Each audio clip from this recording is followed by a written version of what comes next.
Hey, Composing Gloves here, and today we're going to be addressing some additional things as part of the 5 types of motion that I didn't really mention before. Also, on the answer key, I do have a substantial amount of additional text because they're just things that as I was doing the exercise, I realized I need to clarify this. So for example, that note, I actually did mention this, but again, we look at diatonic relationships. When we look at diatonic relationships, considering parallel intervals, there are some cases where exact intervals are taken into account, and we are going to study those. One of those, well, the one we're going to study, there's not really any other cases we care about very much. Unequal fifths. In the case of a perfect fifth or a diminished fifth, we care a lot. So we're going to talk about that. But generally, if you have an interval, go from major to minor and not violate the tonal structure. And I had some time to think about my definition a little more, so it's a little more elegant. It's a fancy way. Tonal structure is a fancy way of saying it stays diatonic with a couple of exceptions, which I brought up one specific to the minor mode earlier. Then it is parallel.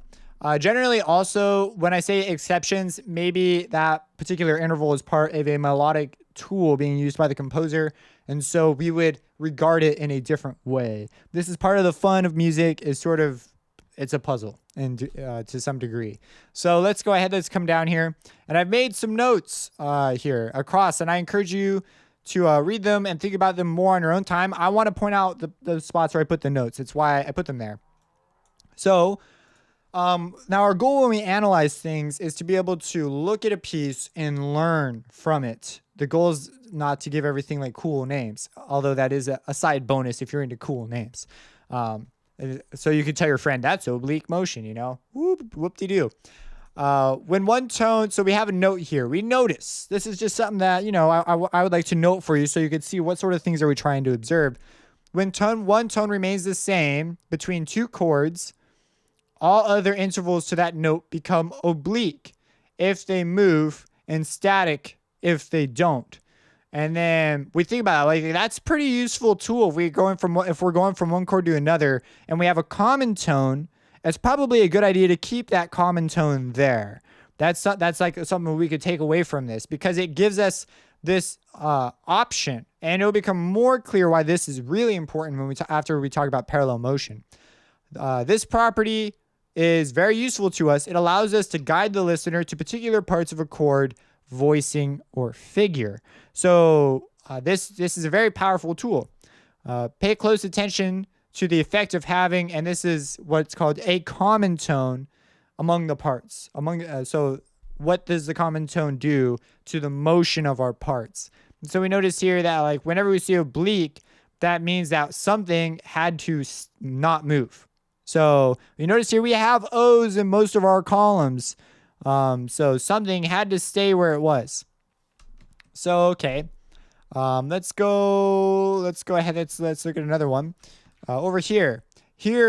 Okay. So here you may have had some interesting, experiences because you see these two sharps, and you know, when you guys see sharps, typically people see accidentals and they sort of flip out. They go, oh my gosh, there's like, there's things there. And so we look at this and we say, well, is this violating the tonal structure? And so it says here we violate the tonal, well, I didn't say structure here, but whatever. We violate the tonal something. But in the same way between the voices as a harmonic tool. Meaning if we zoom out here, look at this. We're clearly going down. Our voices they got together, our soprano and our alto, and they're going down. And they maintain the same relationship as they go down. And we look up here and we say, oh, this is interesting because then it opens back up again and we appear to reach some sort of a resolution or something. And so we say, well, this doesn't look like it's necessarily breaking the law here. So we called it parallel because we sensed that this had a bigger role to play. And so that's why we called it that instead of like something else. Because we look at this and we say, well, G to F sharp. Well, G to F sharp, that's only that's a half step. But we have E. Oh, you know what? In this case, it's also a half step. But because we have E, and then we have G to F sharp. Yeah. So in this case, it is genuinely parallel. But I had to double check that. That's kind of embarrassing. But anyways, when you have stuff like this, let's say one was major, one was minor. we can rest assured we can look at these tools. So that's just something you need to be aware of. It's very, very useful. We talked about it in the analysis video earlier too.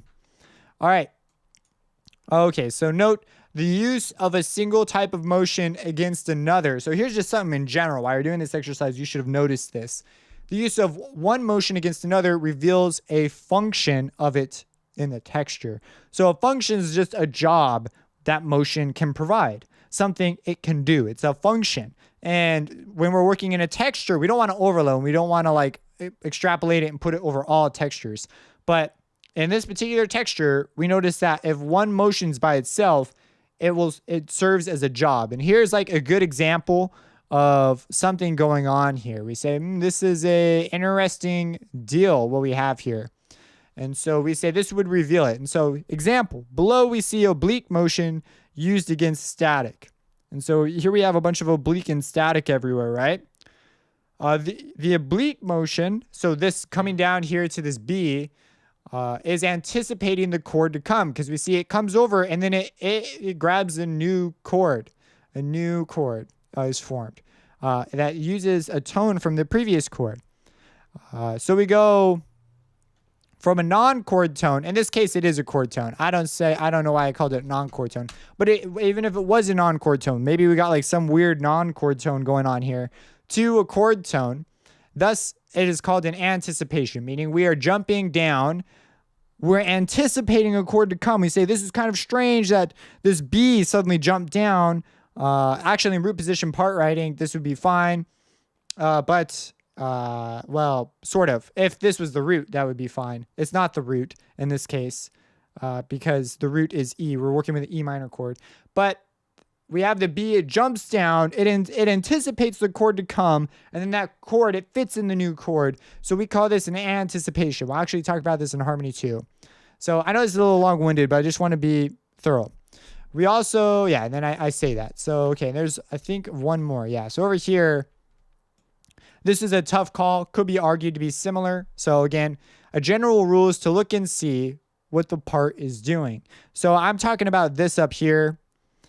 This mumbo jumbo going right here. So we say, well, these are coming down, right? And we're going from a B to an A. And so that's a whole step, but from an E to a D sharp. So that's a half step. And we seem to have D sharps in both parts. And actually there's additional problems that we'll talk about on another day. Maybe not, we're not going to talk about this particular example, but you'll learn sort of, you go, about the decisions made here. But anyways, so we're not really sure. We're like, well, geez, this isn't exactly the same, but they both are indicated to be thirds. So we say a general rule is to look and see what the part is doing. It is clear the bass and tenor are moving in thirds through this phase. So I called them parallel because it seems that their role is they're going in thirds. You see, they are hanging out. The composer's intention seems to be of this nature. An unequal chromatic second against a diatonic movement is generally not considered parallel, but used in a chord structure as seen here can be argued to be, if you gave me reasons for either. And again, we don't want to get bogged down in these details. Some people, you're going to be so concerned over what type of motion it is. Like, don't worry, thirds are the least of our concerns when it comes to parallel motion. In fact, we encourage you, use parallel thirds. We don't care. It's the fifths and octaves and unisons we care about. So just an example, maybe you sat here sort of debating this. So there's some additional thought process and why I chose to call it parallel. You will hear arguments for others. Sometimes people will really strongly feel the other way. It's one of those things. But yeah, so there's that. I think most people will consider this parallel because of the thought process I just presented. But maybe you'll come across that one professor that really is like, no, this is very specific. Maybe they want to give you very rigid rules and then they'll slowly lax them. Because once you lax them, because it seems the parts are doing the same thing, we would call this thing a parallel third.